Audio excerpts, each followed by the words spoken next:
আজ আমি একটা কুমড়োর রেসিপি এনেছি, ভীষণই জনপ্রিয় রেসিপি। রান্নাটা শুরু করার আগে আমি একটা মশলার গুঁড়ো তৈরি করে নেব। ধনে, জিরে, মৌরি আর সেই সাথে দিলাম দুটো শুকনো লঙ্কা দিয়ে আমি এবার এটা একটা একটু ভাজা মশলা একটা তৈরি করে নেব।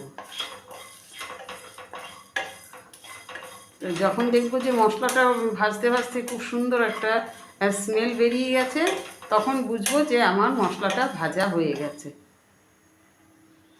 তো মশলাটা আমার ভাজা হয়ে গেছে, মশলাটা আমি ভেজে নামিয়ে নিলাম। এটা একটু ঠান্ডা হলে পরে আমি গুঁড়ো করে নেব। তো সেই সাথে আমি রান্নাটাও বসিয়ে দিলাম, তেলও আমার গরম হয়ে গেছে। এখন আমি রান্নাটা শুরু করব। তো তেলটা আমার গরম হয়ে গেছে, আমি এখন কুমড়োগুলো একটু ভেজে নেব। প্রথমে কুমড়োগুলো ভেজে নেব। তো কুমড়োটা আমি এবার একটু ভেজে নেব। তবে কুমড়োটার মধ্যে আমি এক্ষুনি নুন দেবো না, কারণ নুন দিলেই কুমড়োটা জল ছেড়ে দেবে আর ভাজাটা ভালো হবে না। তো ওই জন্য আমি এইরকমভাবেই খুব অল্প ফ্লেমে আমি কুমড়োটা ভাজবো। তো যতক্ষণে কুমড়োটা আমার ভাজা হচ্ছে, আমি একটা মশলার পেস্ট এখানে তৈরি করে নেব। নিয়েছি ধনের গুঁড়ো, হলুদ, জিরের গুঁড়ো, লঙ্কার গুঁড়ো।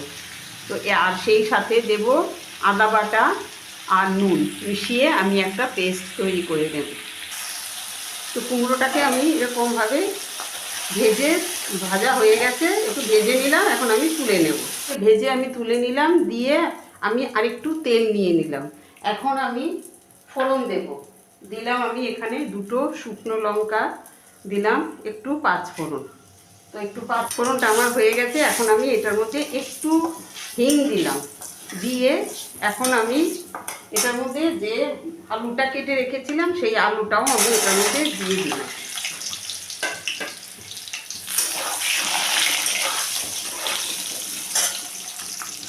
সেই সাথে আমি কয়েকটা চেরা কাঁচা লঙ্কাও দিয়ে দিলাম, পরিমাণ মতো নুন।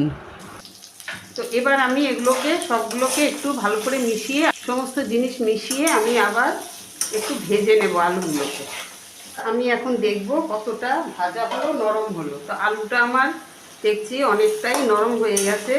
তো এখন আমি এখানে কিছুটা ছোলা আমি ভিজিয়ে রেখেছিলাম, সেই ছোলাটা আমি এখন এটার মধ্যে মিশিয়ে দেব।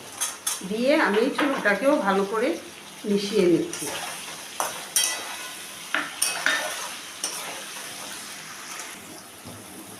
আলুটা আমার ভাজা হয়ে গেছে। এখন এখানে আমি যত মশলার গুঁড়ো, ধনে, জিরে, লঙ্কা, হলুদ, নুন সব কিছু দিয়ে আমি একটা পেস্ট বানিয়ে রেখেছিলাম, সেই পেস্টটা আমি এখন দিয়ে দিচ্ছি।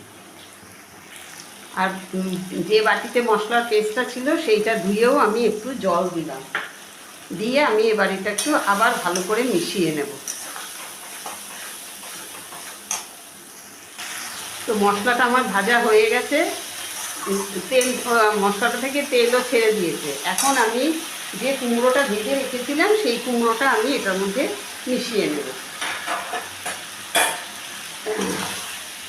দিয়ে আমি ভালো করে একটু মিশিয়ে নিচ্ছি। মশলাটা আমি ভালো করে মিশিয়ে নিয়েছি। আমি একটু জল মেশাবো, সামান্য পরিমাণে একটু জল দিলাম। যেহেতু কুমড়োর তরকারি, সেই জন্য আমি এটার মধ্যে একটু চিনি দেব। আর নিরামিষ তরকারি একটু মিষ্টি না হলে ঠিক টেস্টটা ভালো আসবে না, ওই জন্য একটু চিনি দিয়ে দিলাম। দিয়ে আমি আবার একটু মিশিয়ে নিচ্ছি। তো রান্না আমার প্রায় শেষ। আমি যে ভাজা মশলার গুঁড়োটা করে রেখেছিলাম সেই মশলার গুঁড়োটা আমি একটু মিশিয়ে দিলাম।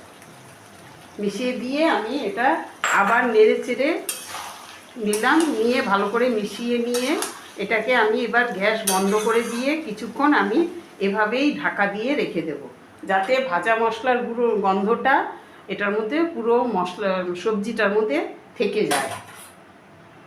কিছুক্ষণ আমার এরকমভাবে আমি ঢাকা দিয়ে রাখবো। তো মশলাটা দিয়ে আমি কিছুক্ষণ স্ট্যান্ডিং টাইমে রেখে দিয়েছিলাম। তো এখন আমি দেখাচ্ছি কেমন হলো আমার এই আলু কুমড়োর ছক্কার তরকারি। তো রেসিপিটা আপনাদের কাছে কেমন লাগলো অবশ্যই আমাকে একটু কমেন্ট করে জানাবেন।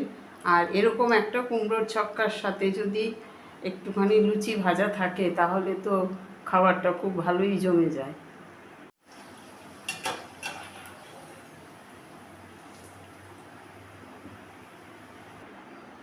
তো এইরকম একটা মশলাদার কুমড়োর ছক্কার তরকারি আর সাথে যদি গরম গরম লুচি থাকে তাহলে তো এটা তো খাবারটা খুব ভালোই জমে যাবে। আর সামনে আসছে জামাই ষষ্ঠী, তো এটা হচ্ছে জামাই ষষ্ঠীদের জন্য স্পেশাল, জামাই ষষ্ঠী স্পেশাল লুচি আর কুমড়োর ছক্কার তরকারি।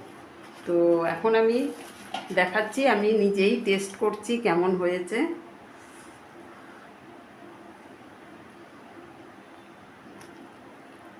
দারুণ, খুব ভালো হয়েছে। আমি নিজে রান্না করেছি, আমি নিজেই একদম ফিদা হয়ে গেছি, এত ভালো হয়েছে। আজ এই পর্যন্তই।